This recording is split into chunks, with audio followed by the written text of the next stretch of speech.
50% పెంచండి. జీఎస్డిపి ఆధారంగా వాటాను నిర్ధారించండి. తలసరి ఆదాయాన్ని ప్రామాణికంగా తీసుకోవద్దు. వాటా నిర్ధారణలో జీఎస్డిపికి 50% వెయిటేజ్ కావాలి. సిఎస్ల రూపకల్పన బాధ్యతలను రాష్ట్రాలకు ఇవ్వండి. మాకు సహకరించండి. మోడీకి సహకరిస్తాం. ఆర్థిక సంఘంతో సీఎం, డిప్యూటీ సీఎం, మంత్రులు భేటీ. సెస్లు సర్ఛార్జీలు వివాదం. కేంద్రం రాష్ట్రాలే పరిష్కరించుకోవాలి. పన్నుల వాటాపై అన్ని రాష్ట్రాల అభిప్రాయాలను సేకరిస్తున్నాం. తెలంగాణలో పట్టణాభివృద్ధి బాగుంది. ఆర్థిక సంఘం చైర్మన్ పనగారియా. కోటి మహిళా వర్సిటీకి చాకలి ఐలమ్మ పేరు. మహిళా కమిషన్ సభ్యురాలిగా ఆమె మనవరాలు శ్వేత. ఐలమ్మ 39వ వర్ధంతిలో సభలో సీఎం. 1280 ల్యాబ్ టెక్నీషియన్ పోస్టులు భర్తీకి నేడు నోటిఫికేషన్. 2030 మంది స్టాఫ్ నర్సుల పోస్టుల భర్తీకి 10 రోజుల్లో. ఈ నెలాఖరు కల్లా ఫార్మసిస్టుల సెలక్షన్లు కూడా. మొత్తానికి ఈ నెలలోనే వైద్య ఆరోగ్య శాఖలో 4000 పోస్టులకు నోటిఫికేషన్లు. జాబ్ క్యాలెండర్ ప్రకారం ఉద్యోగాల భర్తీకి ప్రభుత్వ చర్యలు. మరో 4 మెడికల్ కాలేజీలకు ఓకే. 2 రోజుల్లో రానున్న ఎన్ఎంసీ అనుమతులు. భువనగిరి, మహేశ్వరం, కుత్బుల్లాపూర్, మెదక్ కాలేజీల్లో త్వరలో ప్రవేశాలు. వానాకాలం వైద్య చదువులు. విచ్చలవిడిగా ప్రైవేటు కాలేజీలు ప్రమాణాలకు దెబ్బ. విచ్చలవిడిగా ప్రైవేట్ కాలేజీలు అంటే మొత్తం హైదరాబాద్కి సంబంధించి తెలంగాణలో ఎక్కడైతే మొత్తం ఈ మెడికల్ కాలేజెస్ ఉన్నాయో, మెడికల్ కాలేజెస్ విచ్చలవిడిగా సీట్లను అమ్ముకుంటున్న పరిస్థితి. అడ్డగోలుగా సీట్లని కొన్ని లక్షల రూపాయలకి, కోట్లాది రూపాయలు డొనేషన్ల పేరుతో దండుకొని సీట్లను అమ్ముకుంటున్న పరిస్థితి ఉంది. ఈ ఏడాది మొత్తంగా 8 కాలేజీలకు అనుమతులు రావడంతో 400 ఎంబీబీఎస్ సీట్లు అదనంగా అందుబాటులోకి వచ్చాయి. ప్రస్తుతం రాష్ట్రంలో ప్రభుత్వ మెడికల్ కాలేజీల్లో 3690 ఎంబీబీఎస్ సీట్లు ఉండగా కొత్తగా వచ్చిన వాటితో ఆ సంఖ్య 4090కు పెరిగింది. కాలేజీలకు అనుమతులు ఇచ్చిన కేంద్ర ప్రభుత్వానికి సకాలంలో అవసరమైన నిధులు కేటాయించాలని సీఎం రేవంత్ రెడ్డి కృతజ్ఞతలు తెలిపారు. బీసీ రిజర్వేషన్ల నిర్ధారణకు మరో 3 నెలలు. రాష్ట్ర ప్రభుత్వ అభ్యర్థనకు ఓకే చెప్పిన హైకోర్టు. సుప్రీంకోర్టు నిర్దేశించిన ట్రిపుల్ టెస్ట్ మార్గదర్శకాలు అమలుకు సమయం కావాలన్న సర్కార్. స్థానిక సంస్థల్లో బీసీ రిజర్వేషన్ల కోసం పిటిషన్లు. విచారణ 3 నెలల పాటు వాయిదా. కొత్త సంవత్సరంలోనే స్థానిక సంస్థల ఎన్నికలు. ఇక్కడ ముఖ్యంగా చూసుకుంటే అక్రమహార్యం జూబ్లీహిల్స్లో భారీ కాంప్లెక్స్ నిర్మాణ అనుమతుల్లో నెట్ వెంచర్ వంచన. నందగిరి హిల్స్లో 4.7 ఎకరాలలో హెచ్ఎండిఎల్ వేలంలో దక్కించుకున్న సంస్థ. దానిని ఆనుకునే ఉన్న జూబ్లీహిల్స్ హౌసింగ్ సొసైటీలో 2 ఫ్లాట్లు కొనుగోలు. ఇక్కడ 30 మీటర్ల నిర్మాణానికి ఛాన్స్ ఇంపాక్ట్ ఫీజు కడితే మరింత వెసులుబాటు. కానీ నందగిరి హిల్స్ హుడా లేఅవుట్లో 15 మీటర్ల వరకే అనుమతి ఇచ్చే ఛాన్స్. జూబ్లీహిల్స్ ఫ్లాట్లను అడ్డు పెట్టుకొని మొత్తం వెంచర్ను 45 మీటర్లకు అనుమతి పొందిన సంస్థ. అడ్డగోలుగా అనుమతులు ఇచ్చేసిన జీహెచ్ఎంసీ. పర్యావరణ నిబంధనలు బేఖాతరు. విజిలెన్స్ విచారణలో నిర్ధారణ. బిల్డర్పై క్రిమినల్ కేసు, అధికారులపై చర్యలకు సిఫార్సు. ఈ విజిలెన్స్ వాళ్ళు వస్తే తప్ప జీహెచ్ఎంసీ వాళ్ళకి మైండ్ పనిచేస్తలేదు. బీసీ రిజర్వేషన్ల నిర్ధారణకు మరో 3 నెలలు. సీతారాం ఏచూరి ఆరోగ్యం విషమం. సిపిఎం కేంద్ర కమిటీ ప్రకటన. జీపీఎస్ టోల్పై గెజిట్ జారీ. 20 కిలోమీటర్ల వరకు రుసుము ఉండదు.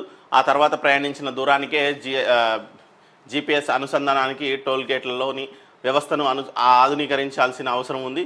ఇందుకు భారీ వ్యయం, టోల్ ఛార్జీలు పెరిగే అవకాశం. లోక్సభ ఎన్నికలు స్వేచ్ఛగా జరగలేదు. ఎన్నికల సంఘం ఇష్టారాజ్యంగా వ్యవహరించారు.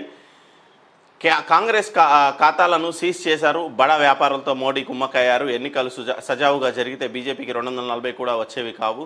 భారత్లో సిక్కులకు తలపాగా ధరించే హక్కు లేదు. రాహుల్. దేశ ప్రతిష్ట మంటగలుపుతున్నారు. ప్రతిపక్ష నేతపై మండిపడ్డ బీజేపీ. భారత్లో సిక్కులకు తలపాగా ధరించే హక్కు లేదు అని రాహుల్ ఎందుకు ఈ టైప్ ఆఫ్ ఇది చేస్తున్నాడో తెలియదు. ఉధృతంగా గోదావరి. భద్రాచలం వద్ద రెండో ప్రమాద హెచ్చరిక దాటి ప్రవాహం. 49.8 అడుగుల చేరిక. 3వ ప్రమాద హెచ్చరిక అవకాశం. ఏపీలోని పోలవరం ముంపు మండలాలపై తీవ్ర ప్రభావం. 80 గ్రామాలను చుట్టుముట్టిన వరద, స్తంభించిన రాకపోకలు. కాకినాడ జిల్లాలో 62 గ్రామాల దిగ్బంధం. నేరం ఒకరిది, శిక్ష ఒకరిది. హీరో విలన్ కొట్టుకొని మధ్యలో కమెడియన్ మీద పడినట్టు ఒక సినిమా డైలాగ్ ఉంది. సైబర్ నేరాలతో ఏ సంబంధము లేకుండా శిక్ష అనుభవిస్తున్న కొందరు చిరు వ్యాపారుల పరిస్థితి ఇదే. సైబర్ మోసాలకు పాల్పడ్డ కేటుగాళ్లు ఆ డబ్బుతో చిరు వ్యాపారుల వద్ద ఏమైనా వస్తువులు కొని చెల్లింపులు చేస్తే ఆ వ్యాపారుల ఖాతాలో కూడా బ్యాంకులు ఫ్రీజ్ చేస్తున్నాయి. తమ బ్యాంకుల్లో ఖాతా ఉన్నవారు సైబర్ మోసాల బారిన పడితే రికవరీ అయిన వారి సొమ్మును సైతం వారి ఖాతాల్లో వేయడానికి ఇబ్బంది పడుతున్నాయి. సైబర్ మోసాలతో సంబంధం లేని చిరు వ్యాపార ఖాతాలు ఫ్రీజ్.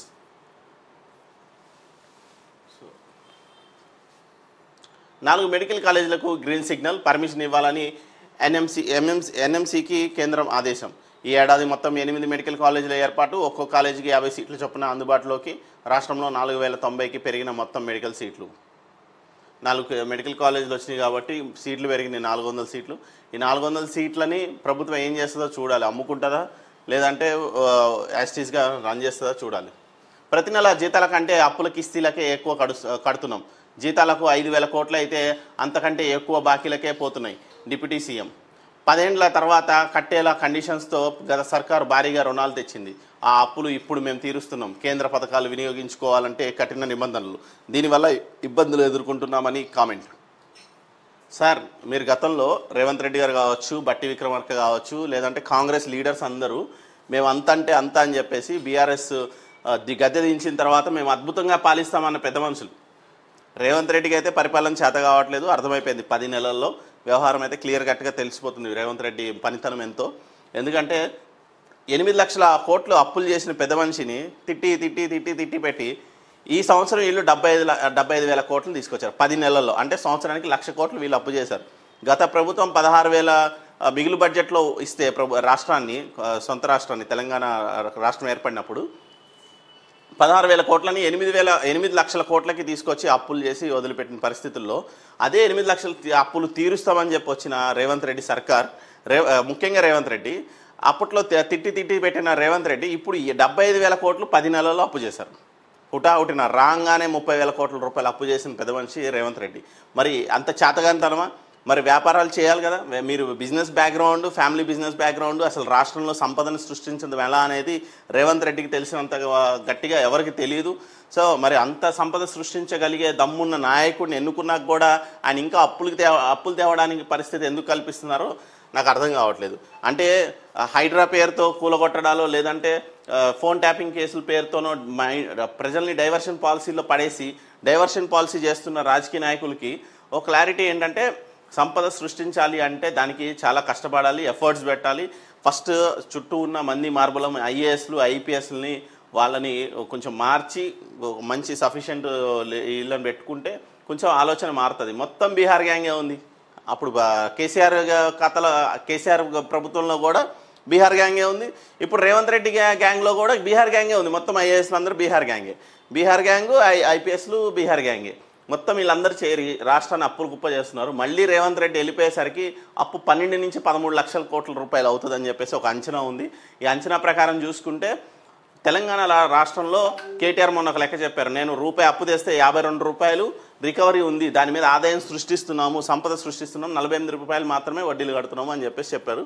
సో అది ఎలా ఉన్నా సరే వీళ్ళకి మరి గత ప్రభుత్వం చేసిన తప్పులు ప్రజల్ని చక్కగా చూసుకోవడం విషయం కాదు కదా, అప్పులు విషయం కూడా కదా. రాష్ట్ర బాధ్యత ఏంటి? అప్పులు తీర్చడం, ప్రజల్ని చక్కగా చూసుకోవడం. ఈ 2 విషయాల్లో కూడా రేవంత్ సర్కార్ ఫెయిల్ అయింది. తెలంగాణపై అప్పుల భారం, రుణాల రీస్ట్రక్చర్కు అవకాశం ఇవ్వండి, లేదంటే ఆర్థిక సాయం అందించండి. కేంద్ర పన్నుల్లో రాష్ట్రాల నిధుల వాటాలను 50% పెంచండి. 16వ ఆర్థిక సంఘానికి సీఎం రేవంత్ రెడ్డి విజ్ఞప్తి.